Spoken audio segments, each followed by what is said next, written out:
Hello everyone. In this video we are going to discuss about apomixis and polyembryony. So almost apomixis अगर आप पढ़ लोगे तो polyembryony भी आपको समझ में आ जाएगा. ठीक है. So apomixis is a kind of parthenogenesis. जैसे कि पार्थेनोजेनेसिस में आपने क्या सीखा था, ये एक ऐसी प्रोसेस है जिसमें फ्रूट की फॉर्मेशन हो रही थी लेकिन वो भी विदाउट फर्टिलाइजेशन. ठीक है, तो ये किस टाइप का, अगर फ्रूट की फॉर्मेशन हो रही है विदाउट फर्टिलाइजेशन तो ये किस टाइप का एक फर्टिलाइजेशन हो गया, तो एसेक्सुअल रिप्रोडक्शन हो गया एक टाइप से. तो same as it is apomixis भी एक टाइप का एसेक्सुअल रिप्रोडक्शन है, ये लिखा हुआ यहाँ पे, जो मिमिक करता है सेक्सुअल रिप्रोडक्शन को. ठीक है, सो देखो, all through seeds in general are the product of fertilization. जो भी सीड होते हैं वो नॉर्मली क्या देखा गया है, एक प्रोडक्ट है फर्टिलाइजेशन का. A few flowering plants, such as some species of Asteraceae and grasses, have evolved some mechanism. उन्होंने कुछ ऐसा मैकेनिज्म इवॉल्व कर लिया है जिसमें सीड जो है वो प्रोड्यूस होते हैं without fertilization. So this process is known as apomixis. What is fruit production without fertilization called? वही parthenogenesis. Thus, apomixis is sexual reproduction, mimic the sexual reproduction. There are several ways of development apomictic seed. किस तरीके से apomixis seed बनता है उसको अपन थोड़ा सा इस जगह कहीं पर खाली जगह पे यहाँ समझते हैं. ठीक है, तो फोकस करिएगा, एक एक चीजें हमें बहुत इंपॉर्टेंट हमारे लिए समझने के लिए. सपोज करो कि ये है एक स्टिग्मा स्टाइलिन ओवेरी, इसके अंदर ये ओव्यूल है. ओके, ओव्यूल के अंदर यहाँ पर ये न्यूसेलस भरा है और न्यूसेलस के अंदर यहाँ पर है एम्ब्रियोसेक. तो नॉर्मली एम्ब्रियोसेक तो बनता है, एम्ब्रियोसेक बनता है. ठीक है, एम्ब्रियोसेक कैसे बनेगा, जैसे नॉर्मली न्यूसेलस से एक सेल आती है जिसको बोलते हैं मेगा स्पोर मदर सेल, जो कि डिप्लॉइड सेल होती है. नॉर्मली इसका क्या काम रहता है, हैप्लॉइड बनना होता है. तो मियोसिस का फर्स्ट डिवीजन फिर मियोसिस का सेकंड, दोनों डिवीजन करने के बाद ये बन जाती है mega spore tetrad. Mega spore tetrad बन जाती है. चारों के चारों कैसे होते हैं, हैप्लॉइड होते हैं. इनमें से 3 डीजेनरेट हो जाते हैं और एक मेगा स्पोर आगे जाके पूरा एम्ब्रियोसेक बनाती है जिसमें 3 एंटीपोडल से 3 एक अपरेटस होते हैं, बीच में 2 सेंट्रल सेल होते हैं. तो हम इसी को क्या बोलते हैं, एम्ब्रियोसेक. लेकिन इसके अलावा न्यू सेल्स कुछ ऐसी अपनी डिप्लॉइड सेल्स को क्या करती है, इसके अंदर पोर्ट्रीड्यूस कर देती है, इसके अंदर एंटर करवा देती है डिप्लॉइड सेल जैसे इस टाइप से, और यहाँ पर दूसरे और भी एम्ब्रियो क्रिएट कर देती है. इसको थोड़ा मैं हाईलाइट करता हूँ. Suppose that this is the embryo sac. यहाँ पर जो है ये वाला आपको जो दिख रहा है, मान लेते हैं कि ये जाइगोटिक जाइगोटिक एम्ब्रियो है. ठीक है, ये वाला एम्ब्रियो कैसे बना, यहाँ पे जो एक सेल थी वो फ्यूज हो गई थी स्पर्म सेल के साथ और कंप्लीट हो गया, यहाँ पे ये डेवलपमेंट कंप्लीट चालू हो गया. ये ग्लोब्यूलर एम्ब्रियो बन चुका है, ग्लोब्यूलर एम्ब्रियो, जैसा कि हमने एम्ब्रियो का डिजाइन पढ़ा है, हार्ट शेप एम्ब्रियो भी बनेगा, सब बनेगा. लेकिन साथ साथ में ये वाली जो लेयर आपको इसके ऊपर दिख रही है विच इज न्यू सेलस, ये वाली जो लेयर है थोड़ा मोटा बना देते हैं ताकि और अच्छे से क्लियरली समझ में आ जाए. तो ये जो न्यू सेलस है ये अपनी कुछ सेल्स को, जैसे यहाँ पे कुछ सेल डाल दी, कुछ सेल यहाँ डाल दी, कुछ यहाँ डाल दी. अब ये जो सेल्स आपको दिख रही है सारी सारी डिप्लॉइड है, सारी की सारी डिप्लॉइड विदाउट रिडक्शनल डिवीजन ये एंटर कर गई हैं एम्ब्रियोसेक के एरिया में. और यहाँ पर ये यहाँ पर भी क्या करती हैं, ऐसे डिवीजन करती हैं और भी बहुत सारे एम्ब्रियो बनाती हैं. जैसे ये देखो और एम्ब्रियो बना दिए. तो अभी मैं इन पे येलो कलर का सर्कल कर रहा हूँ. जैसे कि यहाँ पे जो आए हैं, ये जो आए हैं, ये कौन से एम्ब्रियो है, ये न्यू सेलर एम्ब्रियो है, न्यू सेलर एम्ब्रियो है. और ये जो बीच में आपको दिख रहा है ये जाइगोटिक एम्ब्रियो है. ठीक है, और देखो ये पूरा क्या है, ये तो इसके ऊपर क्या है, इंटेग्यूमेंट्स है, यानी ये पूरा आगे जाके ओव्यूल है और ओव्यूल आगे जाके क्या बनता है, सीड. अब एक सीड में आपको कितने एम्ब्रियो दिख रहे हैं, ये न्यू सेलर एम्ब्रियो दिख रहे हैं, एक जाइगोटिक एम्ब्रियो दिख रहे हैं, यानी कि मल्टीपल एम्ब्रियो दिख रहे हैं. तो this condition is called poly embryony stage. अब आप सोचोगे अभी सर हम एपोमिक्सिस पढ़ रहे थे, और अभी आप पॉली एम्ब्रियो नहीं बता रहे हैं, है ना। बेटा एपोमिक्सिस में भी यही तो है, बिना फर्टिलाइजेशन के क्या हो रहा है, एम्ब्रियो बन रहे हैं, ठीक है, बिना फर्टिलाइजेशन के सीड बन रहे हैं। तो आप देखो ना, न्यू सेलस से ऐसी ऐसे एम्ब्रियो बन रहे हैं जिसमें कोई भी रिडक्शनल डिवीजन नहीं हो रहा है, यानी कि इनको किसी भी एक सेल की जरूरत नहीं है। तो ये जो न्यू सेलर एम्ब्रियो है, ये एक टाइप का किसका किसका एक पार्ट है, ये एपोमिक्सिस का ही तो पार्ट है, एपोमिक्सिस का ही तो पार्ट है। और इसी एपोमिक्सिस की कंडीशन की वजह से आपको क्या देखने को मिलता है, पॉली एम्ब्रियोनी स्टेज। चलो अभी अपन कंटिन्यू करते हैं, हमारा जो टॉपिक कहाँ तक पढ़ लिया था हमने यहाँ तक। In some of species the diploid egg cell is formed without reductional division. यहाँ पे ये भी देखा गया है एपोमिक्सिस में, ये वाला डायग्राम मैंने आपके लिए लिया है। कुछ कंडीशन ऐसा भी होता है कि जैसे मान लेते हैं कि ये कौन सी है, मेगा स्पोम मदर सेल, ये किसी भी तरह का रिडक्शनल डिवीजन नहीं कर रही है और डायरेक्टली वहां पर ये जो बैठी हुई एग सेल है, ये पूरी तरीके से कैसी है, डिप्लॉयड है, ठीक है।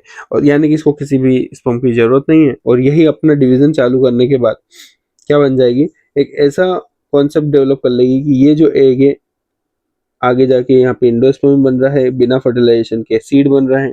तो हम इसी को किस कंडीशन में ले लेंगे, एपोमिक्सिस वाले में। और ये देखो प्लांट जो है मैटरनल क्लोन है, क्योंकि नया वेरिएशन तो इसमें आया नहीं है, पूरी तरीके से एसेक्सुअल रिप्रोडक्शन हो रहा है। पढ़ लेते हैं इसको।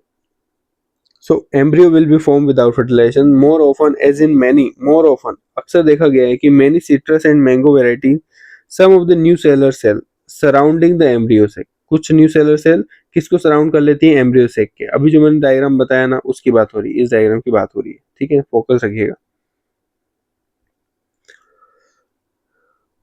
प्रोट्रूड्यूस क्या होता है, प्रोट्रूड मतलब क्या होता है, प्रोट्रूड मतलब होता है उसके अंदर घुस जाती हैं the embryo second develop into the embryos in such species each ovule contain many embryo. मतलब एक ओव्यूल में बहुत सारे एम्ब्रियो मिलेंगे।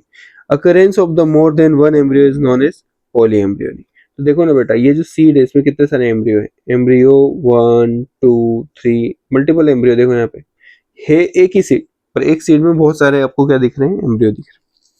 इसमें से एक एक एम्ब्रियो ऐसा होगा जो जाइगोटिक एम्ब्रियो होगा, और रेस्ट ऑफ द जो होंगे वो न्यू सेलर एम्ब्रियो होंगे। Some seed of the orange squeeze them, अगर ऑरेंज आपके पास है तो उनको स्क्वीज करो, उसके अंदर सीड निकालो और observe the many embryo of the different sizes shapes from each seed. Count the number of embryo in each seed and what would the genetic nature of the apomictic embryo? Can they called clones? Yes, of course. Apomictic embryo हमेशा clone होते हैं, मतलब अपने parents के ही जैसे होते हैं। Asexual reproduction सारे पेरेंट्स के जैसे ही होता है। यहाँ हमारे लिए कुछ इंपॉर्टेंट बात है,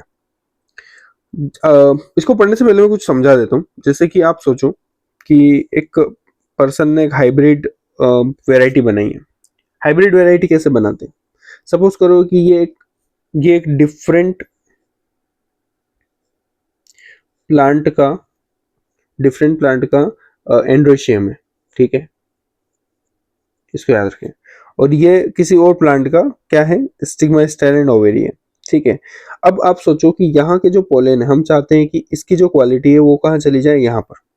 तो आपने इसमें खुद से सेल्फ पॉलिनेशन करवा दिया, इमास्कुलेशन लेशन और बैगिंग टेक्निक का यूज करते हुए हमने आर्टिफिशियल पॉलिनेशन यहाँ कर लिया। उसकी वजह से क्या होगा कि इसकी क्वालिटी इसमें मर्ज हो गई और जो नया सीड बनेगा उस सीड में हाइब्रिड वेराइटी रहेगी, मतलब दो डिफरेंट प्लांट्स की वेराइटी उसके पास रहेगी। लेकिन जब इस सीड को आप वापस ग्रो करवाएंगे, जिससे सीड को ग्रो करवाए, तो नया प्लांट आएगा, नए प्लांट पे नया फ्लावर आएगा, नए फ्लावर पर नए स्टिग्मा स्टेरन ओवेरी आएगा।